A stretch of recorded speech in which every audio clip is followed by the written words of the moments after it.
The Advaita philosophy says that the eye of the soul should be transformed into the eye of God. The process of transformation should be carefully analyzed.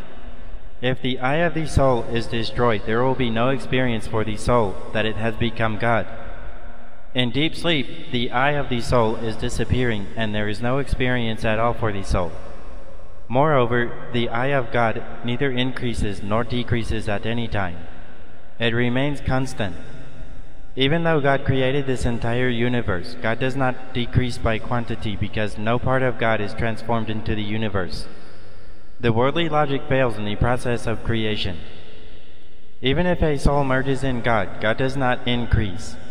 Since God is beyond spatial dimensions, the increase and decrease become meaningless, since volume is the property of space. When you have not understood the God, who is the product of transformation, how can you mention the process of transformation? Transformation is only between two imaginable items. If you say that soul merges in God, it should mean that the imaginable soul disappears and the unimaginable God is left over. This is not the process of transformation. When milk is transformed into curd, there is a physical change. When an element is transformed into another element by radioactive reaction, there is change in the configuration of atoms by loss or gain of some fundamental particles. When two chemicals react, a third chemical appears after the reaction, and this cannot be transformation, because there should be one substance only for transformation. All this analysis pertains to the substances of creation only, which are imaginable items. This logic cannot be applied to the transformation of imaginable soul into unimaginable God. Let us take the deep sleep. The eye disappears in that state because the pulse of eye is not active. After the deep sleep, again this pulse becomes active and eye appears again. But as long as eye is not experienced, it is as good as dead. It is a temporary death of the pulse being inactive, and there is no difference between permanent death and temporary death of the pulse as far as the span of time of the temporary death is concerned. Now, Rama is in deep sleep and the eye is destroyed, since it is not experienced. Here, the entire experience of the feelings disappeared. In the awakened state, the eye may be forgotten, but the experience of other feelings exists.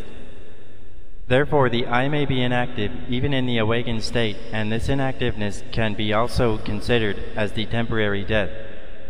Let us take another person called Krishna, who is awake in both these states. Rama did not become Krishna in both these states.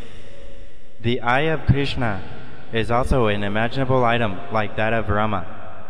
When the transformation is impossible between the two imaginable items, that is Rama and Krishna, how can you imagine the transformation of eye of the imaginable soul into eye of the unimaginable God? When your individuality is lost, you cannot experience the process of transformation or the final fruit of the transformation. Even though this is impossible, the transformation of eye of the soul is advocated by Shankara for good purpose. When the eye loses its strength in the effort of its dissolution, the ego and selfishness become almost zero, and this state is necessary for the devotion. The eye of the soul is like the seed from which the tree with two main branches grows up. The two branches are ego and selfishness. The word ahankara stands for ego as well as the basic seed. The basic seed is responsible to keep the experience of individual soul. The seed is not at all harmful. The ego is harmful and should be dissolved. It is impossible to dissolve the basic seed. Even after death, this seed is necessary for enjoying both good and bad results. But in the effort to destroy the seed, the ego and selfishness get destroyed. Therefore, the dissolution of seed is recommended, though it is impossible.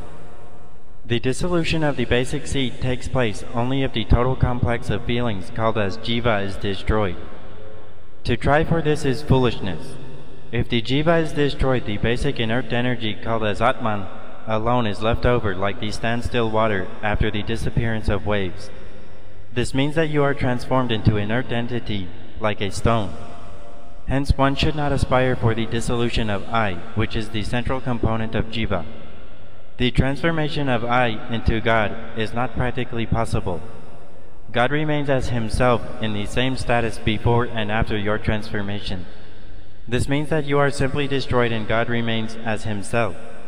However, Shankara recommended the dissolution of I for the sake of the transformation into God, so that based on this, the destruction of ego and selfishness can be achieved, which is essential for devotion. In Gita, it is said that the soul enters God, and here the word God stands for not the unimaginable God, but the imaginable energetic incarnation of God. The soul surrounded by energetic body after death can diffuse into the energetic body of God. Though the transformation of I into God is not possible, the reverse is possible. The I of imaginable soul cannot merge in God, since the imaginable soul has to do that through imaginable process only. No imaginable process is possible here, but the unimaginable God can be transformed into the imaginable soul through some unimaginable process.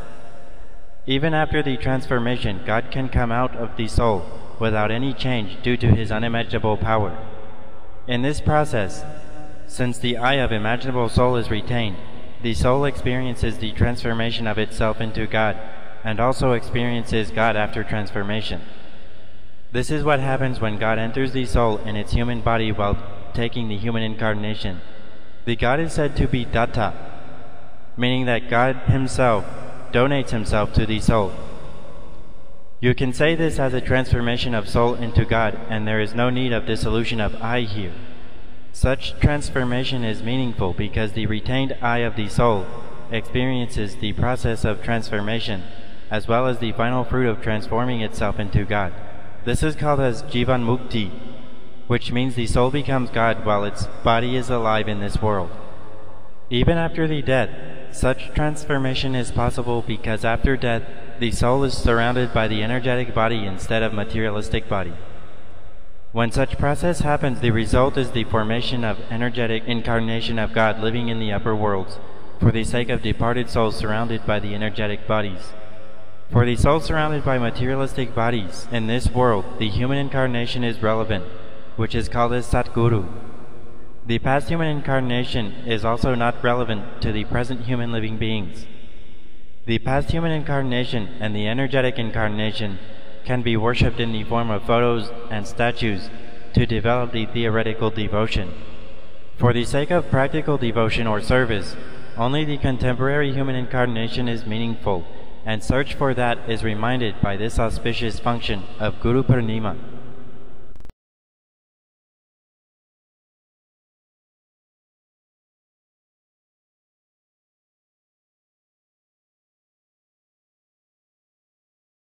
అడుగో అల్లడుగో శ్రీ గురుదత్తుడు మూడు ముఖముల ఆరు కరముల వెలుగుచున్నాడు వేద విదితుడు ధర్మదేవతయధేను రూపమున కుక్కలై వేదాలు కూడి నడువగా అడుగో అల్లడుగో శ్రీ గురుదత్తుడు పరమ పావనుడు విచ్చేయుచున్నాడు అడుగో అల్లడుగో శ్రీ గురుదత్తుడు.